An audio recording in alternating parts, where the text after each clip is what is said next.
This is the story of a courageous youngster we met last winter. Zack Lystedt was just a typical boy growing up outside Seattle. He loved sports, especially football.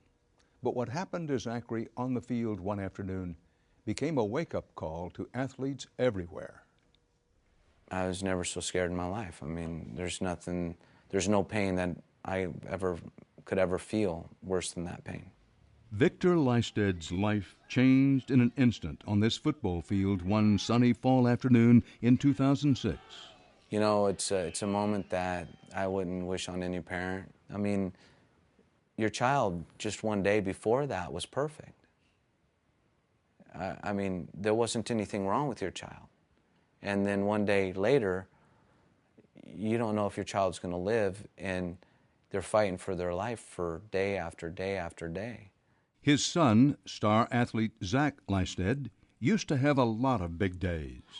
On the baseball field, he scored 2 runs to send his team into extra innings. And on the football field, he played both offense and defense for his Seattle area team. I never missed any of Zachary's games. Always excited to watch my son play football. He excelled at it, and so I wanted to see him perform. October 12, 2006 started out like any other afternoon football game. Zack was in the 8th grade, number 31 in the center of your screen. This play in the second quarter was when Zack's life went horribly wrong. Here's another angle. You can see him catch up with his opponent and make a tackle.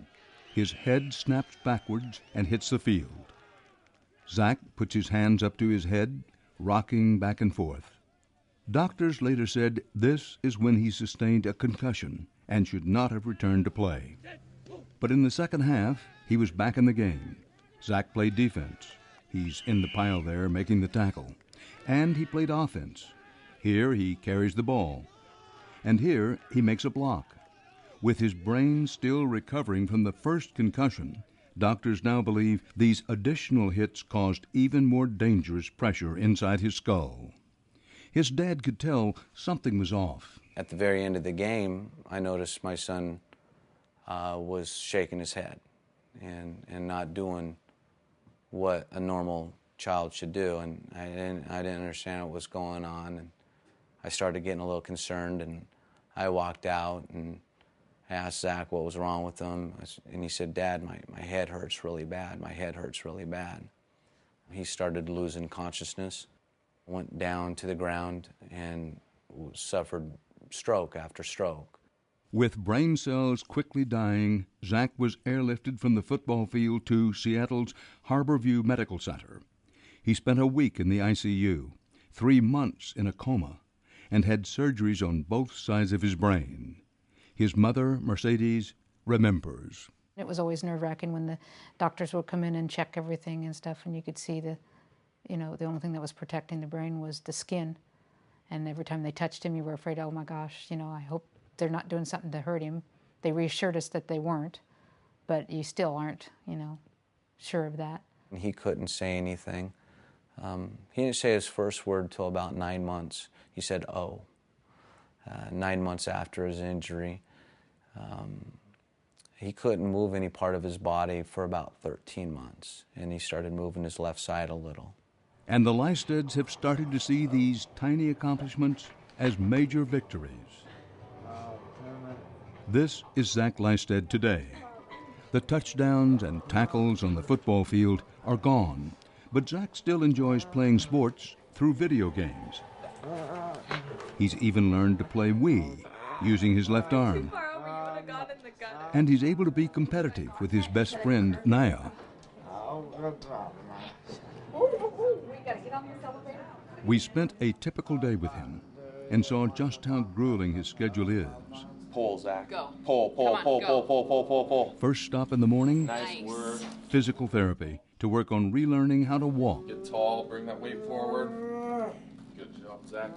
Then speech therapy for improved language and reasoning skills. Making inferences and drawing conclusions. Second good catch. Occupational therapy There you go. for coordination.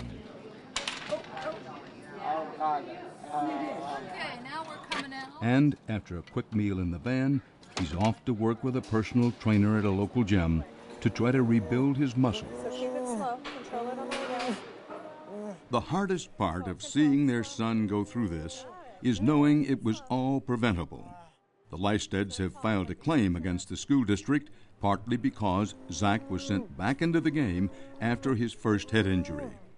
A lawyer for the school district says the coaches did indeed evaluate Zack for a concussion after that first hit to the head and felt comfortable returning him to play, a move they believe would not have changed the outcome of Zack's medical condition. My son had a concussion, was returned to play without being evaluated correctly, and had multiple hits after that that led to his injury the way he is right now. If he would have been taken out of the game and not returned to play, all the medical professionals said my son will not be the way he is right now. They all say that. Don't go on my knee. I learned not to go on my knee from my dad. If somebody wants to trade me spots for a minute, they would totally understand how important it is to get the message out to kids, to parents, to coaches, what the long-lasting effect of a concussion and returning to play is.